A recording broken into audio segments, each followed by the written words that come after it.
কোনো ব্যবস্থা নেই আমাদের, বাচ্চা কাচ্চা সব না খাওয়ানো। কাল থেকে ধরে নিয়ে মিষ্টির দোকান এবারে কিন্তু বন্ধ হতে শুরু করবে।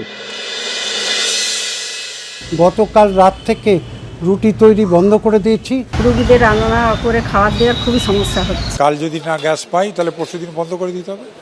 গ্যাস সিলিন্ডারের অভাবে দিকে দিকে সমস্যা।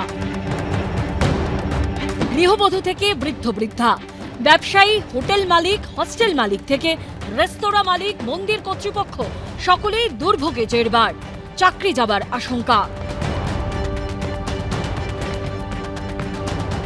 इस तरह से अगर रहेगा तो दुकान बंद हो जाएगा, हम लोग बेरोजगार हो जाएंगे। এই যে আরো 2-4টে স্টাফ ছিল তারা এখন ছুটি দিয়ে দিয়েছি।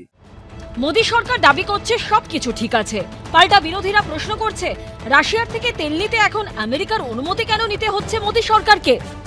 Why a nation the size of India would allow any other nation, the president of another nation, to give us permission to buy Russian oil, to decide who our relationships are with?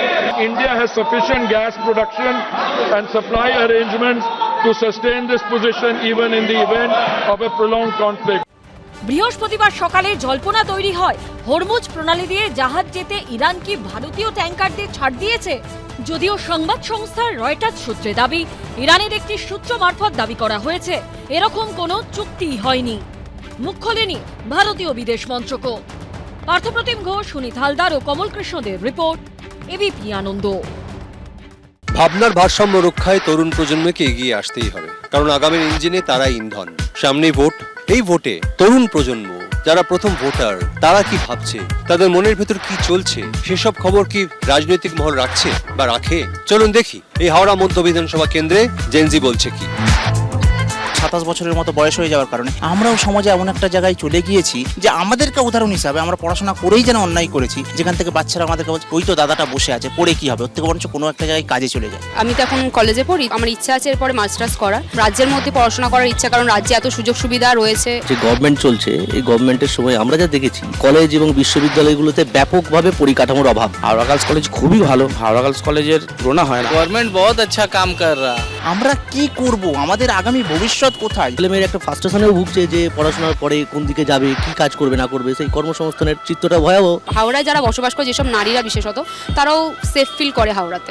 যে কোনো ধরনের পার্সপেক্টিভে যে কোনো মানুষ তার point of view, দৃষ্টিকোণ থেকে যে কোনো কথাবার্তা বলতে পারে। একটা নিশ্চিত কাজের জায়গা কিছু আছে। যেহেতু ছাত্ররা বিপন্ন, অবশ্যই ছাত্র সমাজের মুখ খোলা উচিত বলে আমরা মনে করি। আগে যেরকম অনেক ধরনের সমস্যা হতো, মেয়েরা বলুন রাত্রিরে বেরোতে তাদের খুব প্রবলেম ফেস করতো, সেই সব প্রবলেমগুলো এখন আর সেই রকম ভাবে নেই। কিছুদিন আগে আমি এবং আমার পরিবারের অনেকজন যখন শরীর খারাপ হয় তখন আর আমাদের ভাবতে হয় না, আমরা সঙ্গে সঙ্গে আমরা চলে যাই হাওড়া হসপিটালে। দিদি আসার পরে অনেক উন্নয়ন হয়েছে। लक्ष्मी भंडार है, जुबो साथी है। लक्ष्मी भंडार खुद मेरे घर के माँ बहनों को मिल रहा है। जुबो साथी का फॉर्म मैंने खुद अप्लाई किया है, ये तो बहुत अच्छा चीज है। কাজ খুঁজবে সেইটা হচ্ছে পাচ্ছে না, যার জন্য এই 1,500 টাকা বড় জোর ফোনের খরচটা 350 টাকা বা 400 টাকায় ফোনের খরচটা চলতে পারে, কিন্তু ভবিষ্যতের জন্য, জীবনের জন্য, জীবন ধারণের জন্য কি এটা চলতে পারে? হাল বুঝেই হাওয়া মাপছে হাওড়া।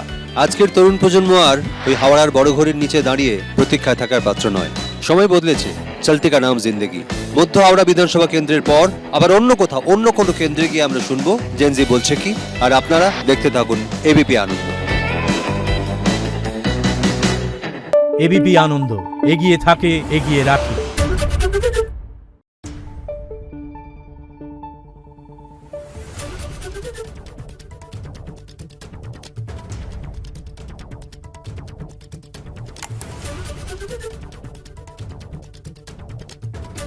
Thank you.